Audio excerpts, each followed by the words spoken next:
Ayan, yung sinahod ko ngayong August 15. With overtime yan, every day, 7 hours ako nag-overtime. So, ang duty ko is 7 p.m. to 4 a.m. So, overtime ako na 4 to 11. 4 a.m. to 11 p.m. a.m. So, tapos kinabukasan may pasok. Then after few hours, may work na naman ako. So, parang ang tulog ko lang is nasa 4 hours to 5 hours. Ayan. Umabot siya ng 18,000. Pero, heto naman babayaran ko. During cut-off, every cut-off yan ang binabayaran ko. 15:30 kasi sahuran dito eh.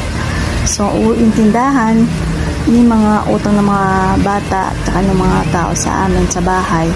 So, minsan, less 1.5